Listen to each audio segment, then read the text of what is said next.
Hello friends, स्वागत है आपका अंश कंप्यूटर एकेडमी के ऑनलाइन प्लेटफॉर्म पर।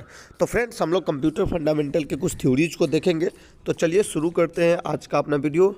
और हमारा जो पहला प्रश्न है वह है कि निम्नलिखित में से किसे कंप्यूटर का मस्तिष्क कहा जाता है, यानी ब्रेन ऑफ कंप्यूटर किसे कहते हैं। तो इसका सही जवाब होगा CPU, सेंट्रल प्रोसेसिंग यूनिट को ब्रेन ऑफ कंप्यूटर कहा जाता है। चलिए, हमारा आज का दूसरा प्रश्न है कि निम्नलिखित में से कौन सा घटक कंप्यूटर की मुख्य मेमोरी है, यानी कि मेन मेमोरी के बारे में पूछ रहा है हमसे। तो मेन मेमोरी होगा हमारा रैम।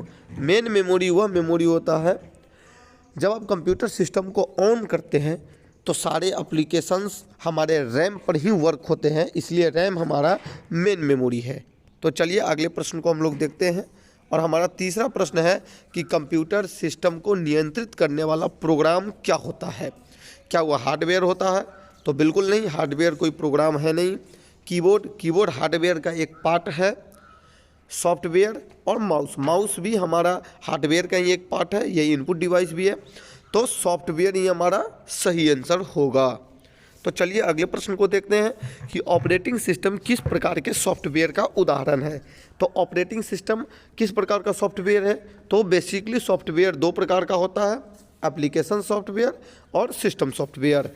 तो ऑपरेटिंग सिस्टम जो है वह हमारा सिस्टम सॉफ्टवेयर होता है। एप्लीकेशन सॉफ्टवेयर वह सॉफ्टवेयर होता है जब आप अपनी आवश्यकता के लिए जिन एप्लीकेशंस को इंस्टॉल करते हैं वह हमारा एप्लीकेशन सॉफ्टवेयर होता है।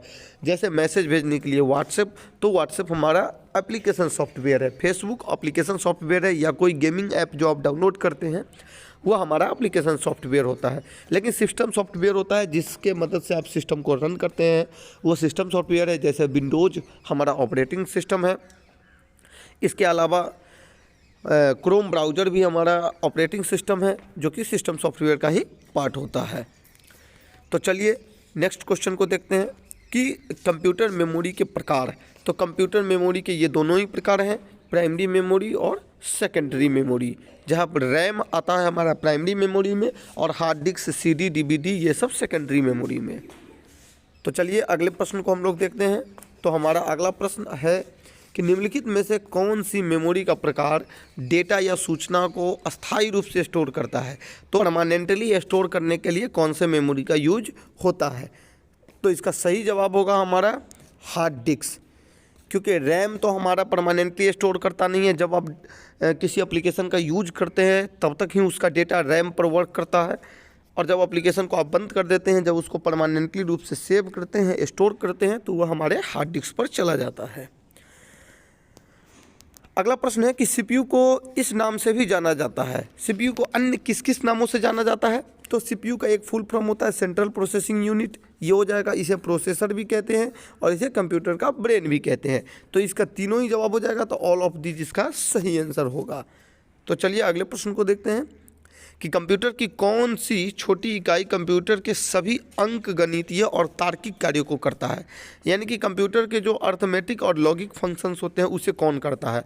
तो अर्थमेटिक और लॉजिक फंक्शन करने के लिए क्या CU होगा, सेंट्रल यूनिट? नहीं, ALU, अर्थमेटिक लॉजिक यूनिट। देखिए यहाँ नाम से ही पता चल रहा है कि अर्थमेटिक यहाँ भी दिया हुआ है, अर्थमेटिक यहाँ भी दिया हुआ है, लॉजिक यूनिट यहाँ भी लॉजिक फंक्शन है, तो लॉजिक यूनिट। तो इसका सही जवाब ALU होगा, अर्थमेटिक लॉजिक यूनिट। चलिए अगला प्रश्न को देखते हैं कि OCR का पूरा नाम क्या है। OCR का पूरा नाम है ऑप्टिकल कैरेक्टर रिकॉग्निशन। अगला प्रश्न हम देखते हैं कि कंप्यूटर का आविष्कार किसने किया।